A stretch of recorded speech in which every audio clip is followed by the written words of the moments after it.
Muy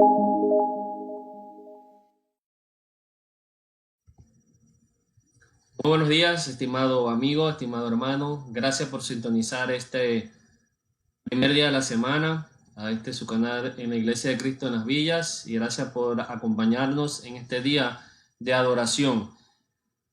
Vamos a hacer una oración inicial para comenzar con nuestro estudio bíblico. Poderoso buen Dios que está en los cielos, en todo lugar, le damos las gracias por este día, gracias por todas las bendiciones que usted nos ha regalado. Bendiga a todas las personas que están reunidas hoy, primer día de la semana, para compartir más acerca de su palabra. También bendiga a todos los hermanos y hermanas en distintas partes del mundo, los predicadores. También usted sea con las personas que están a cargo de esta pandemia, los doctores, los policías, los bomberos, todas las personas involucradas que están al frente en el primer batallón. Usted bendígalos a ellos siempre y a sus familiares. Usted sea siempre la persona que con su mano nos proteja. Gracias por todo, y esto se lo pedimos en el nombre de Jesús. Amén. Ya hemos estado estudiando, hermanos, lo que fue el fin de los tiempos, una serie que hablamos acerca de los 144,000. Hablamos acerca de muchas cosas y iniciamos ahora una nueva serie que se basa en lo que es la vida de nuestro Señor Jesucristo. Ya el hermano Marlon habló acerca de lo que fue el nacimiento del Señor Jesús. Nosotros vamos a hablar hoy acerca de lo que es la niñez de nuestro Señor Jesús.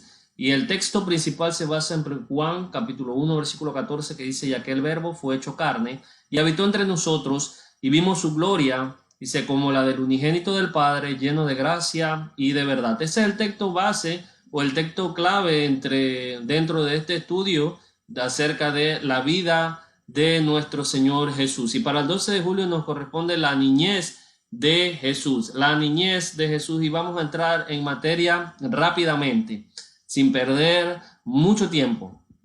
Lo que vimos la semana pasada fue el nacimiento de Jesús. Se anuncia el nacimiento de Jesús. Viene un ángel, le anuncia a María que va a tener un hijo. También le dice a José que no repudie a María, porque lo que ella lleva dentro de ella es fruto del Espíritu Santo, que ella no es una persona, por así decirlo, impura, que no ha estado con otra persona, o sea, que la acepte a ella como esposa. También se da lo que es el nacimiento de Jesús. Vimos cómo Jesús vino al mundo, no en medio de cosas ricas, no en medio de las mejores mansiones, sino en un humilde mesón vino al mundo. El Salvador, el Creador de todo el universo, vino al mundo en un mesón.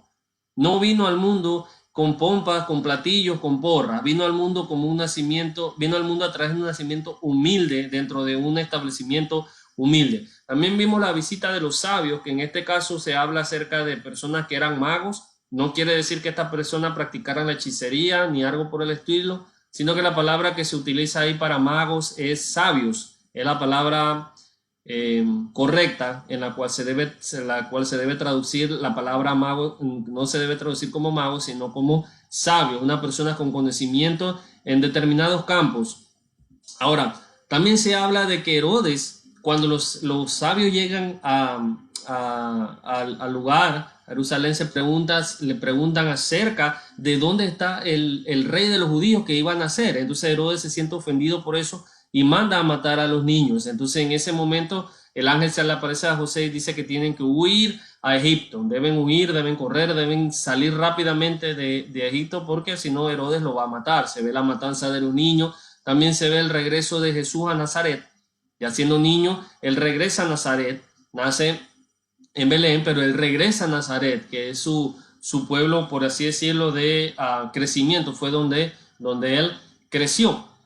En esta lección veremos a un Jesús preadolescente. Vamos a enfocarlo en Jesús antes de sus 12 años. También veremos a Jesús cuando ya llega a sus 12 años. Y también vamos a abordar los 18 años de Jesús. 18 años después de los 12 años, evidentemente. Entonces vamos a iniciar con los primeros 12 años de Jesús. Vamos a leer el texto que corresponde a esto. Dice en Lucas capítulo 2, versículo 40. Y el niño crecía, dice así: y el niño crecía y se fortalecía, llenándose de sabiduría, y la gracia de Dios estaba sobre él. Ahí el autor está hablando acerca de Jesús. Él está hablando acerca de nuestro Señor Jesús. Al ser humano, él creció como cualquier otro mortal. O sea, crecía en estatura, tanto como en conocimiento secular, evidentemente, por aprender el oficio, y también crecía lo que era en el aspecto espiritual también. El niño crecía y se fortalecía, dice el texto, y se llenaba de sabiduría y la gracia de Dios estaba sobre él. Al igual que Jesús, otros niños también crecieron en estatura y en conocimiento. Por ejemplo, vemos a Juan el Bautista en el capítulo 1 de Lucas, dice así en el versículo 80, y el niño crecía y se fortalecía en espíritu y vivió en lugares desérticos hasta el día en que apareció en público a Israel. Se está hablando acerca de Juan el Bautista. Vemos en Primera de Samuel también, capítulo 2, versículo 26, dice de la siguiente manera acerca de Samuel, que él también crecía. El niño crecía, dice así, y el niño Samuel crecía en estatura y en gracia para con el Señor y para con los hombres. Entonces vemos que al igual que Jesús, otros niños también tuvieron una niñez en la cual ellos crecían espiritualmente y físicamente. Ahora, era necesario que Jesús experimentara todo lo que experimentaron los seres humanos, lo que experimentan los niños, ya sea felicidad, tristeza, a lo que era también preocupación. ¿Por qué? Porque en Hebreos 4, versículo 15 dice de la siguiente manera, porque no tenemos un sumo sacerdote que no pueda compadecerse de nuestras flaquezas, sino uno que ha sido tentado en todo como nosotros, pero sin pecado. O sea, para que Cristo pudiera socorrernos, él debía ser tentado en todo lo que nosotros fuimos o seríamos tentados. Entonces, en ese momento, Jesús puede socorrernos a nosotros. Entonces, era evidente que él debía experimentar todo lo que experimentó un niño, todo lo que experimentó un preadolescente, todo lo que experimentó ya siendo él joven. Cristo no ignoró su niñez, o sea, no fue un niño que no le dijo desde niño, bueno, no fue un superdotado, por así decirlo, como otros niños que desde los 6, 7 años ya ellos presentan habilidades extraordinarias en cálculo, en música, en cosas así, y desplazan lo que es la niñez. No, él como buen niño lo normal es que haya pasado tiempo con sus padres, con su madre, con su padre, con sus amigos, con sus vecinos, o sea, vivió una niñez normal. Hay cosas de las que Jesús no sabía, sino que él fue aprendiendo con la marcha, porque el texto dice, y él crecía y se fortalecía. Y en Hebreos capítulo 5, versículo 8, vemos que dice que él aprendió la obediencia. Dice así, Hebreos capítulo 5, versículo 8, y aunque era hijo, aprendió obediencia por lo que padeció. Entonces él aprendió la obediencia. Hubieron cosas que Jesús no sabía, sino que él las fue aprendiendo con el pasar de los años. Entonces, concluimos que Jesús en sus primeros 12 años vivió una niñez normal, una vida normal de niño, jugando, pasando tiempo con sus padres, muchas otras cosas. Pero ahora vamos a ver al niño en medio de los maestros. Disculpen ahí que está un poco mal la diapositiva. En el versículo 42 dice, en el 41, sus padres acostumbraban ir a la Jerusalén todos los años a la fiesta de la Pascua, y cuando cumplió 12 años subieron allá conforme a la costumbre de la fiesta. Dice así, conforme a la costumbre de la fiesta. Ahora, a la edad de 12 años, para un niño judío era sumamente importante. O algunos estudiosos dicen que a los 13 años se podía decir que el niño ya era responsable de sus actos, pero la mayoría de los eruditos bíblicos concluyen que a los 12 ya el niño empezaba a ser consciente de sus actos, lo que era bueno, lo que era malo.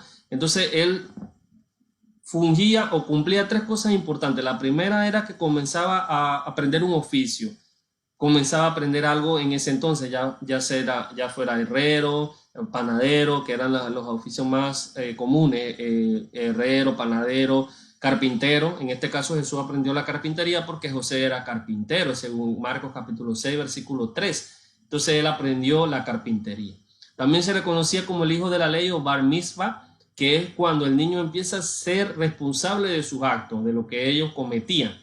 También comenzaba a sentarse con los hombres en la sinagoga, o sea que ya dejaba de sentarse con las mujeres o tal vez en el grupo de los niños y empezaba a sentarse en el grupo donde estaban los hombres o ya las personas más preadolescentes, los adolescentes, los jóvenes y ya las personas adultas. Ahora, la ley obligaba a todos los judíos varones, los que eran de edad madura, a ir a Jerusalén 3 veces al año para asistir a 3 grandes fiestas: la fiesta de la Pascua, la fiesta del Pentecostés y la fiesta de los tabernáculos. Eso lo dice en Éxodo 23, 14 al 17, 34, 22 y Deuteronomio 16, 16. Sin embargo, los judíos habían adquirido la costumbre de que ellos iban una sola vez al año a la fiesta de la Pascua. Entonces no iban todos los años. Algunos era por el exilio, por tiempo atrás por el exilio, otros porque el lugar le quedaba muy lejos, y desarrollaron una costumbre de ir una sola vez al año. Y lo vemos ahí porque el autor dice en el versículo 41, su padre acostumbraba a ir a Jerusalén todos los años a la fiesta de la Pascua, que era, por decirlo así, la fiesta más importante. Dice, y cuando cumplió 12 años, subieron allá conforme a la costumbre de la fiesta. Ahora, se puede decir de la familia de José, o sea, en este punto vemos, no hablan acerca de hermanos ni hermanas de Jesús, sino que hablan solamente de María, de José y de Jesús, y podemos concluir que ellos eran piadosos, o sea, que eran unas personas muy religiosas, pues ellos iban todos juntos a la fiesta. O sea, no iba solamente Jesús y José, sino que iba Jesús, José, María. Esto lo podemos ver también en otras personas piadosas en la Escritura, como Ana, primera de Samuel 1:7, primera de Samuel 2:19, también una persona que iba constantemente al templo, o sea, iba todos los años al templo sin fallar. También podemos ver que cuando José y María volvían a casa, extrañaron a Jesús. Observe lo que dice el versículo 43.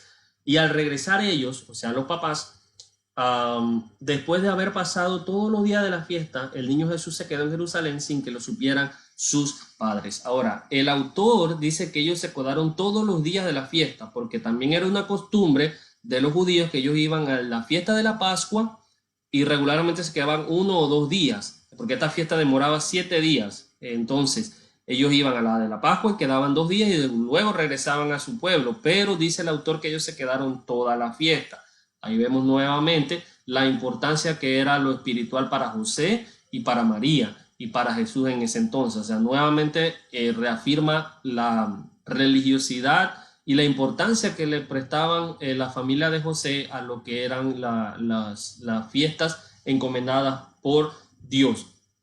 Entonces vemos que el niño se quedó en el templo y sus padres no sabían esto. Aquí podemos ver tal vez un comportamiento de Jesús no tan responsable, porque aún siendo el niño, en la inocencia de él todavía, porque dice que él tenía 12 años, o sea, él no se comunica tal vez con los papás acerca del deseo de él quedarse más tiempo en el templo para aprender más acerca de los negocios de su papá, o sea, de su Padre Celestial, y no le comunica a los papás, tal vez no lo encuentra, no lo ve, ni siquiera le dice a un familiar, entonces, o tal vez no lo hizo para no preocuparlo, o no tuvo tiempo, o sea, podemos decir muchas cosas. Sin embargo, aquí tal vez él en su inocencia aún no le avisa a sus padres y se queda, pues eso es un comportamiento típico de un niño. Muchos niños, o sea, le hago una pregunta: ¿cuántas veces usted cuando fue niño no se le hizo tarde en la casa de un amigo suyo,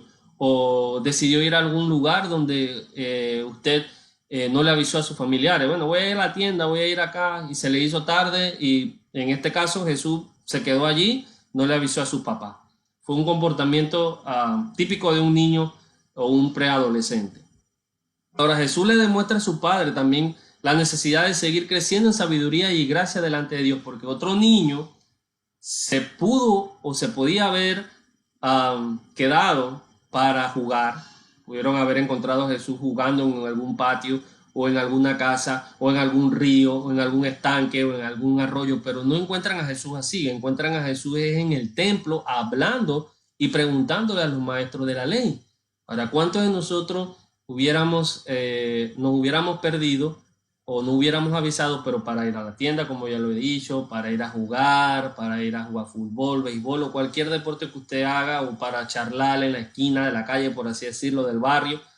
Pero Jesús demuestra que a pesar de su comportamiento de niño, él demuestra a la misma vez que tiene una necesidad de seguir creciendo en sabiduría y en gracia delante de Dios y de los hombres. Ahora, vamos a ver algo importante, y esto no solamente aquí en la Biblia, sino en nuestra vida diaria es que la suposición es un arma de doble filo, porque en el versículo 44 dice que José y María no se percataron que el niño se había quedando, y observe la palabra que usa el autor, y suponiendo que iba en la caravana, anduvieron camino de un día, dice, ellos salieron de Jerusalén, ¿verdad? Y iban a regresar, un día caminaron, desde que salieron de Jerusalén, caminaron un día. Cuando llegan al lugar donde ellos se iban a quedar, a acampar, se percatan de que el niño no está con José ni está con María y comienzan a buscarle en medio de la caravana y no lo encuentran y regresan nuevamente a Jerusalén. Ese es el segundo día y en el tercer día es que lo encuentran. Por eso es que dice que después de 3 días, no es que Jesús él estuvo al tercer día lo encuentran a él, disculpe. Entonces ellos suponen, eso es un arma de doble filo, es malo suponer porque José supone que el niño está con María y María supone que el niño está con José, y al llegar los dos, inclusive ellos suponen que el niño está en la caravana con algún familiar y empiezan a buscarlo. Ellos no consideran que el niño estuviera en el templo. Aquí también vemos que Jesús no había tenido este tipo de comportamiento antes, porque tal vez si eso fuera un comportamiento seguido de Jesús, ellos hubieran dicho, no, pero Jesús hace esto siempre, ya llegará a la casa o bueno, alguna otra cosa, pero no es así. Entonces cuando ellos se preocupan y empiezan a buscar a Jesús. Ahora, al no encontrar al niño entre la caravana, los padres se llenan de preocupación, o sea, se preocupan como unos padres normales y empiezan a buscar al niño. Entonces José y María demoran, por así decirlo, demoran 1 día y medio en encontrarlo. ¿Por qué? Porque el día que ellos salen de Jerusalén y llegan al lugar de donde ellos van a acampar es un día. Ellos ahí no se dan cuenta que el niño está perdido porque están suponiendo que el niño está con José o está con María. Entonces cuando ellos se percatan, empiezan a buscar la caravana, regresan un día de regreso y al el poquito tiempo del segundo día encuentran al niño en el templo. Pues fueron al lugar donde lo habían visto por última vez. Dice el versículo 46, y aconteció que después de 3 días, o sea, no era que ellos estaban buscando los 3 días, sino que, como lo hemos visto, un día de viaje, un día de ida, un día de regreso, y al otro día que lo encontraron.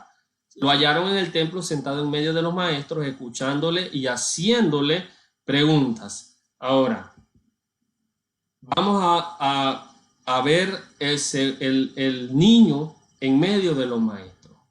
En muchos libros de los niños, o sea, de escuela dominical, de enseñanza bíblica, se interpreta la escena anterior de una forma incorrecta. O sea, colocan como si Jesús estuviera enseñando a los maestros. Y no es así, porque el texto en el versículo 42, en el 46, dice, y aconteció que después de 3 días le hallaron en el templo sentado en medio de los maestros, escuchándolo y haciéndole preguntas. O sea, que Jesús estaba escuchando, prestando atención y preguntando. Esto es, él estaba inquiriendo, o sea, estaba escuchando lo que los maestros decían, los doctores de la ley, y estaba preguntando algunas cosas que él tal vez no entendía, algunas cosas en las cuales él tenía su propia opinión o en este caso una comprensión más amplia de que un niño normal de 12 años pudiera tener. Y él estaba en esa situación. No era que él estaba enseñándole a los maestros, sino que él estaba aprendiendo también de los maestros. Y los maestros aprendían de él también, porque lo que él estaba experimentando era lo que nosotros conocemos como un debate. O sea que es un proceso o una técnica en la cual los expositores defienden su punto de vista y lo defienden a través de la argumentación. Ahora, el asombro de los maestros, porque en el versículo 47 dice así, y todos los que le oían estaban asombrados de su entendimiento y de su respuesta. El asombro de los maestros era el interés de Jesús por los temas religiosos y la comprensión de los mismos. O sea, para un niño de 12 años no era normal esa comprensión y interés. Le hago una pregunta, ¿cuántos niños de 12 años usted en la iglesia o en lo secular encuentra que están interesados en cosas religiosas o en cosas de la sociedad o en cosas de así decirlo educativas o de información? Ellos no están pendientes de eso, ellos estaban pendientes de las cosas de la moda, de la música, de videojuegos, de un sinnúmero de cosas, pero ellos no están interesados en cosas o temas religiosos. Y a diferencia de otros comportamientos de otros niños, Jesús era diferente. Y aquí los maestros se asombraron. Se existanto quiere decir que ellos estaban fuera de sí. En Lucas capítulo 8, versículo 56, cuando Jesús resucita a la hija de Jairo, él le dice a los papás, dice que los papás estaban asombrados, o sea, estaban fuera de sí por el milagro. Jesús le dice que no se lo dijera a nadie. Ahora, los padres de Jesús quedaron admirados también con el desarrollo del niño. O sea, dice que quedaron en el versículo 48 asombrados y admirados. Dice, cuando su padre le vieron, se quedaron maravillados y su madre le dijo, hijo, ¿por qué nos has tratado de esta manera? Mira, tu padre y yo te hemos estado buscando lleno de angustia. Dice el texto que los padres también quedaron admirados, sorprendidos. Ahora, la reacción de María es un típico comportamiento de una madre. Aquí vemos típicos comportamientos de un niño, de un preadolescente, pero también vemos el típico comportamiento de una madre, y es normal que ella se sintiera preocupada y regañada de nuestro Señor Jesús, porque ella le dice, hijo, ¿por qué nos has hecho esto? Mira que tu padre y yo te hemos buscado por mucho tiempo. Dice, ¿por qué nos has angustiado? La palabra que se traduce ahí por la expresión, ¿por qué nos has hecho esto? Es la angustia. O sea, nos ha hecho pasar por una gran angustia porque no sabemos dónde estábamos. ¿Dónde estabas? Yo no he experimentado que a mí disculpen, no he experimentado la pérdida de algún hijo mío o de algún niño, pero las personas que lo han experimentado me imagino que es algo angustioso. Y aquí María dice, ¿por qué nos has angustiado así, Jesús? Y vemos que Jesús, ahorita él les responde. Ahora, él les dijo, ¿por qué me buscabais? ¿Acaso no sabíais que me era necesario estar en la casa de mi padre? Ahora, algo importante a notar es que estas son las primeras palabras dichas por Jesús y que son registradas en los relatos del Evangelio. Si usted tiene una Biblia en la que pone las palabras de Jesús en rojo, usted va a ver que estas son las primeras palabras que presenta Jesús. Y dice, ¿por qué me buscabas? Y las primeras palabras que él dice, yo estaba en los negocios de mi padre, me era necesario estar en la casa de mi padre. O sea, lógicamente está hablando en la casa de su Padre Celestial. Ahora, con esta frase, Jesús da a entender claramente que el principal objetivo al venir al mundo era hacer la voluntad del Padre. Dice Juan capítulo 4:34 que la comida de él era hacer la voluntad del que le había enviado, o sea, de su Padre Celestial. Dice el 4:34, mi comida, dice Jesús les dijo, mi comida es hacer la voluntad del que me envió y llevar a cabo su obra. En Hebreos 10:7 dice que él vino a hacer la voluntad de su Padre Celestial. Entonces, a pesar de que él está en una etapa preadolescente, él empieza a razonar y empieza a darse cuenta de la verdadera misión que él tiene aquí en la tierra. Y la misión de él es hacerse cargo de lo que Dios le mandó a hacer a él, o sea, la voluntad de su Padre Celestial. Ya en esa edad él empieza a entender la comprensión de la Escritura, muchas otras cosas de las que él se percata o ya sabe cuál es su voluntad, ¿cómo es? La misión de él aquí en la tierra, disculpe. Jesús a sus 12 años, como ya lo vemos allá, tenía una idea clara de cuál era su misión aquí en la tierra. O por lo menos estaba por decirlo así, en el camino correcto. O sea, ya estaba estudiando la Escritura, dialogaba con los maestros, o sea, pasaba tiempo estudiando acerca de lo que decía la Escritura. Ahora, ya vimos a Jesús en su niñez. También vimos a Jesús en su bar mitzvah, o sea, cuando tenía 12 años. Ahora vamos a ver los siguientes 18 años de Jesús, porque recuerde que son 12 más 18, aproximadamente Jesús inició su ministerio a los 29, 30 años.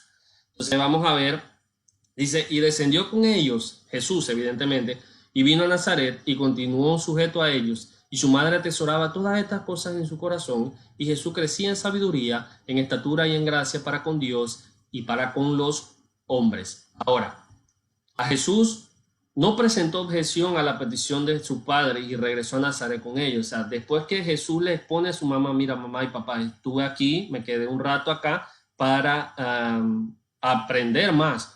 Sin embargo, no sabemos si Jesús tenía mayor intención en decir, bueno, estoy aquí, pero me quiero quedar más tiempo. Si quieren, ustedes váyanse y luego me vienen a buscar, o alguien me lleva, o papá y mamá, yo deseo quedarme más tiempo para aprender. No, Jesús no presenta objeción y él se dirige con sus padres a su casa, porque dice, y descendió con ellos a Nazaret, dice, y estuvo sujeto a ellos.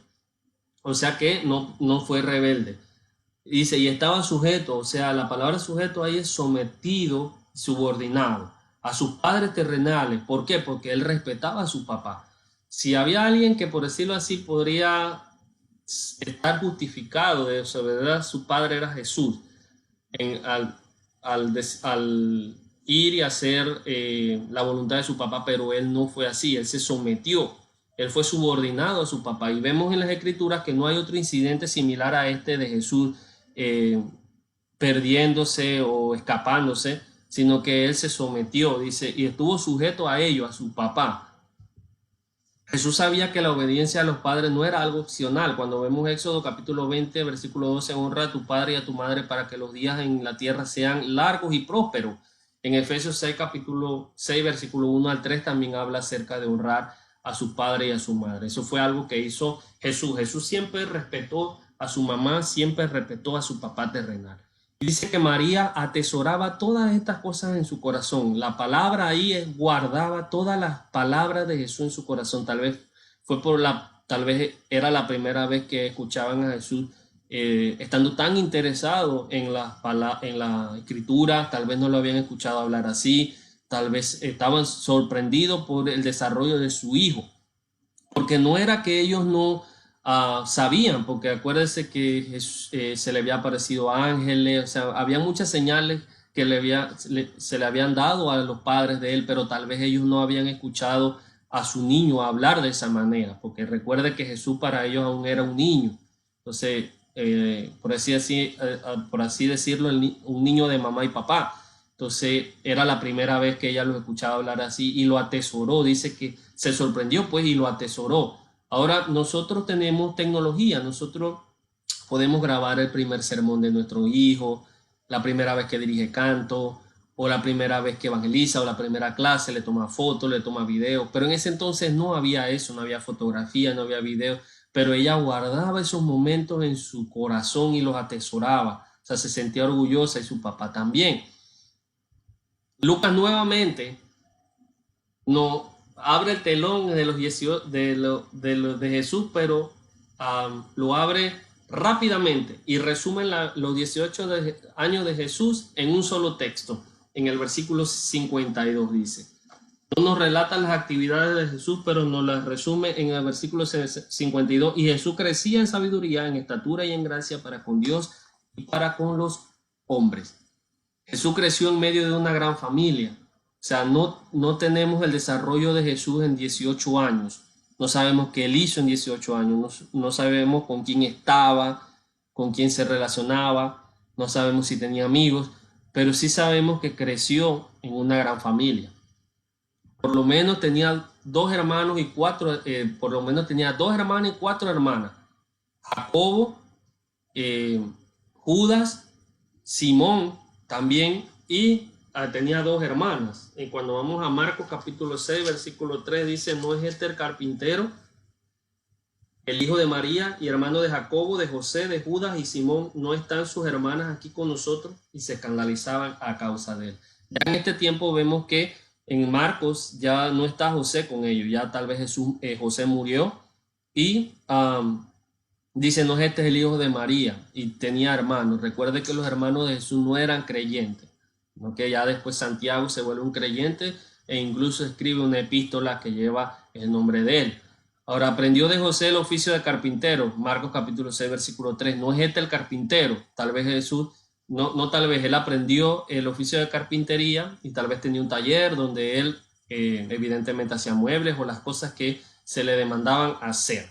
Otra cosa importante que establecemos o que sabemos es que al morir José, Y al ser Jesús el mayor y el primogénito, es lógico concluir que él cargó con el sostenimiento de su familia. Entonces, vemos a Jesús ya en una etapa responsable, haciéndose cargo de su familia, porque al ser María viuda, tienen que hacerse cargo sus hijos, y Jesús se hace cargo de toda su familia. Entonces vemos que es el crecimiento de una persona que pudo experimentar la pérdida de su padre. Por lo menos sabemos que estuvo con él hasta los 12 años, de ahí no sabemos cuándo José murió, pero Jesús experimentó esa tristeza de perder a un papá. Aprendió las escrituras tal vez en la escuela de la sinagoga, en el 4:16 de Lucas dice, y al regresar a Nazaret, dice, fue a la sinagoga como era su costumbre. O sea, era una costumbre de Jesús ir a la sinagoga y aprender y leer acerca de la escritura. Entonces, podríamos añadir muchas cosas a la lista, pero el autor inspirado lo resume en el versículo 52. Sin embargo, es lógico pensar que Jesús sufrió muchas cosas en su preadolescencia, en su adolescencia, su etapa de joven. Perdió a su papá, se tuvo que hacer cargo de su familia, por lo menos tenía hermanos que no eran creyentes, no creían en él, tal vez se burlaban de él, tal vez no tenía amigos. O sea, sufrió muchas cosas, que podemos decir así, muchos altibajos. También podemos decir que tuvo momentos de felicidad, momentos de tristeza, momentos de angustia, momentos como todo una persona normal.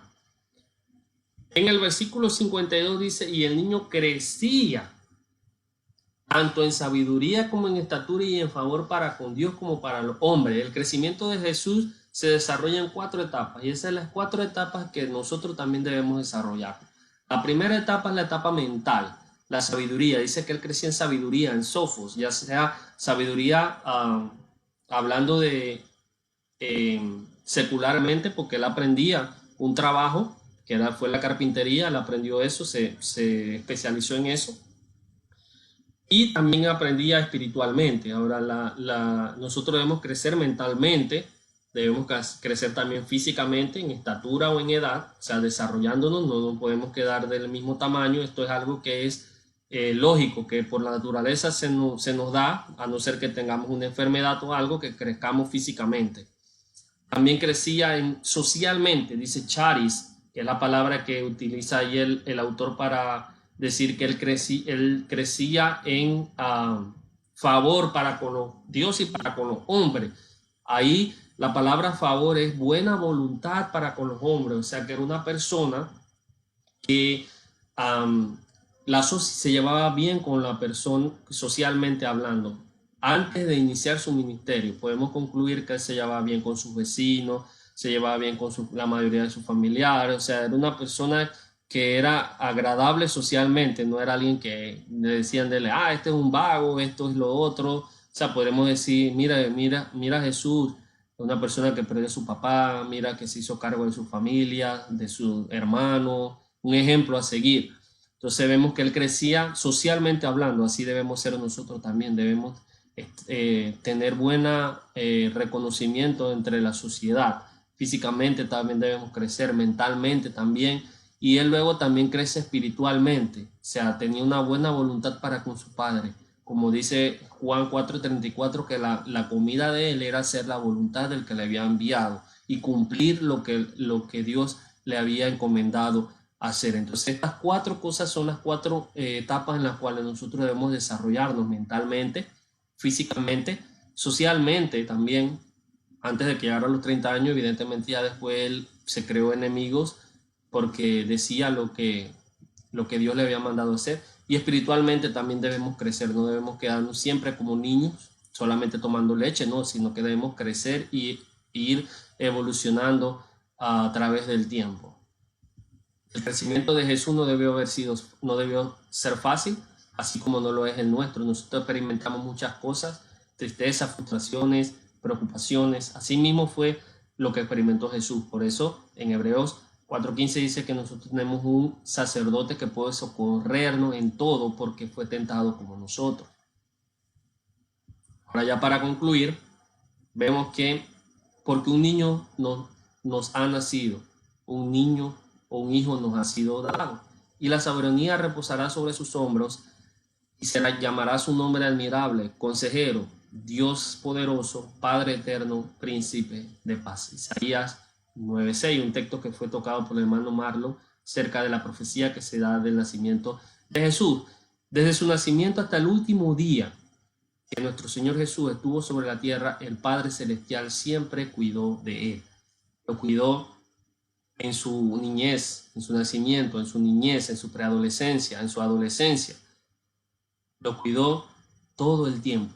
Asimismo como el Padre Celestial cuidó de Jesús, asimismo también Él cuida de nosotros. Mateo 6, 26 al 33. Dice, mirad las aves del cielo que no siembran, que no ciegan, pero Dios se ocupa de que ellos subsistan. ¿No valen ustedes más que estas avecillas? Salmo 34 también, Lucas 12:30 son versículos que nos hablan del cuidado providencial de nuestro Padre hacia nosotros. Ahora, usted puede decir, ¿por qué no sabemos la fecha en que Jesús nació? Muchos dicen que el 25 de diciembre, pero no tenemos un texto que nos diga que Jesús nació en esa fecha. Otros dicen, ¿por qué no sabemos más acerca de la infancia de Cristo? No sabemos acerca de él en su niñez antes de los 12 años. O sea, sabemos que él huyó a Egipto, luego regresó, pero no sabemos hasta los 12 años, luego sabemos que él se perdió, pero no sabemos más durante el transcurso de 18 años acerca de él. Ahora, ¿por qué Jesús no inició su ministerio antes de los 30 años? Muchos dicen eso. ¿Por qué no inició su ministerio a los 20 años? Hubiera tenido más tiempo de predicar, más tiempo de muchas cosas. Pero en Gálatas capítulo 4, versículo 4, quiero que vayamos allá.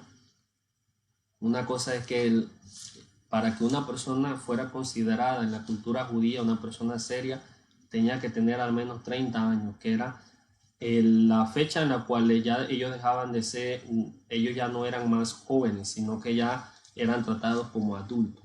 Gálatas 4:4 dice, pero cuando vino la plenitud del tiempo, Dios envió a su Hijo, nacido de mujer y nacido bajo la ley. O sea, hubo un tiempo necesario en el cual Jesús tenía que nacer, un tiempo necesario en el cual Jesús tenía que iniciar su ministerio y un tiempo específico en el cual Jesús tenía que morir. Por eso no inició su ministerio antes. Por eso no sabemos más acerca de la infancia de Jesús, porque tal vez muchos detalles llevan a revelar muchas más cosas y Dios nada más quería que supiéramos eso. No sabemos la fecha para que no hiciéramos lo que hicimos, que fue venerar un día, como lo hacen muchas personas. Así que lo que Jesús pasó en 18 años fue lo que dice el texto. Y Jesús crecía en sabiduría, en estatura y en gracia para con Dios y para con los hombres. Le doy la gracia porque usted prestó atención, ¿verdad?, en esta clase. Espero que haya sido espero que sea para el crecimiento suyo y mío también. Y gracias por haber prestado atención y le instamos y le suplicamos que se quede con nosotros para el estudio, para lo siguiente a las 10:30, que va a ser el sermón, el